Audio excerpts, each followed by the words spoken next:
Good morning from a very sunny North Yorkshire.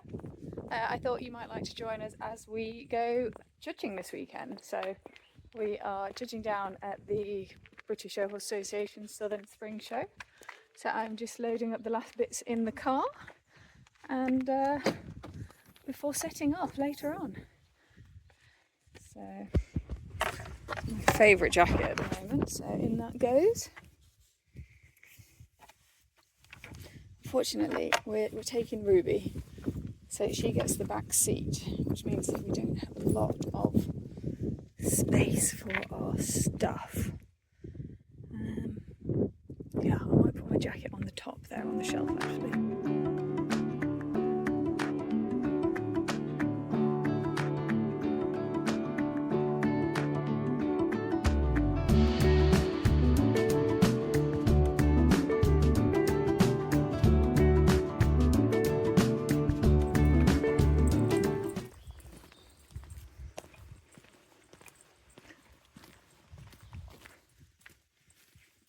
I looked for a place for us to stop that was going to be dog friendly, as we had Ruby, and somewhere where we could get out into the countryside after a long drive. And Stowe Gardens seemed to be the ideal place. Not only is it beautiful, but it is actually one of the most influential landscapes in England and a place that helped to shape the entire look of the English countryside.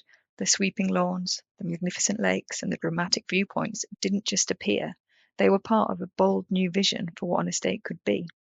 And another interesting point is that this is where Capability Brown, first name Lancelot, as if capability wasn't good enough, he had to be a Lancelot as well, actually began his career.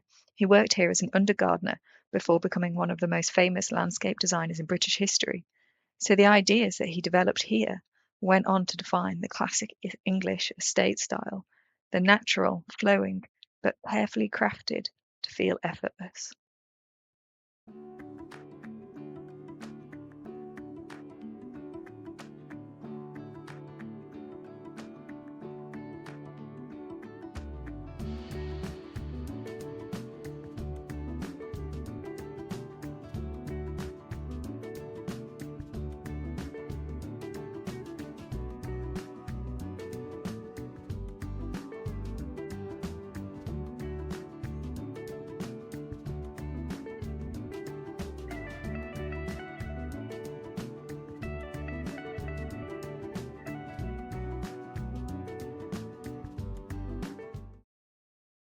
The Chinese house is one of the oldest surviving pieces of chinoiserie garden architecture in Britain.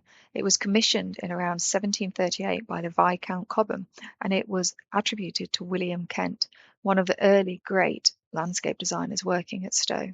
It's a beautifully crafted wooden pavilion, originally painted with rich chinoiserie designs by the artist Francesco Saletti.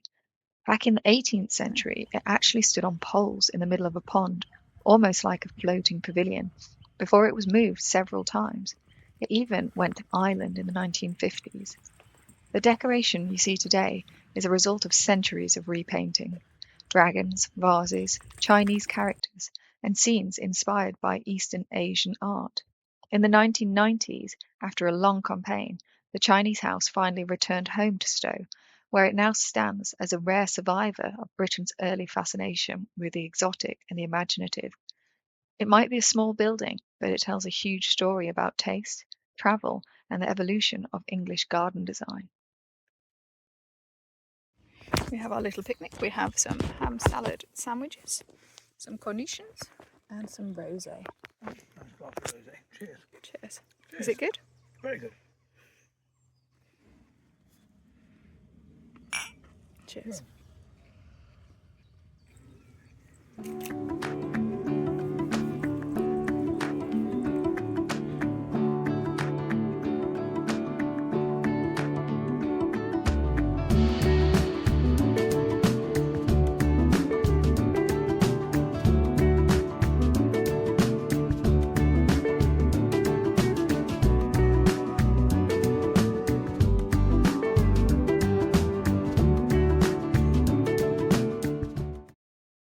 One of the most powerful ideas running through Stowe Gardens is that the landscape wasn't just designed to look beautiful, it was created to teach, to challenge, and to inspire the people who walk through it.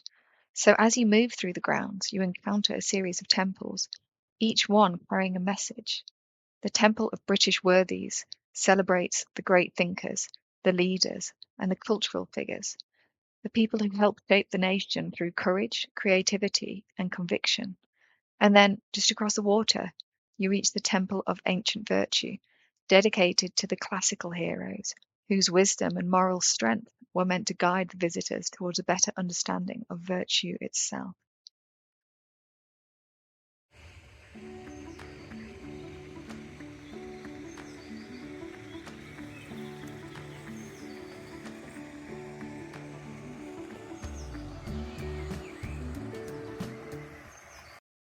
Here is the statue of Apollo with his 9 muses, a classical grouping that reflects the 18th century fascination with the ancient art, learning, and mythology. In Greek tradition, each muse presided over a specific artistic or intellectual field, from history and astronomy to poetry, music, and dance, making this ensemble a symbol of the full spectrum of human creativity and knowledge. And we have to remember, this was created over 280 years ago, at a time when you couldn't just hop on a plane for a quick trip to Greece or Italy. For visitors in the 1700s, sculptures like this were their window into the classical world. Stowe's designers used pieces like Apollo and the Muses as educational tools, bringing the ideals of ancient civilization into the English landscape and inspiring visitors to think about culture, learning, and maybe the pursuit of wisdom.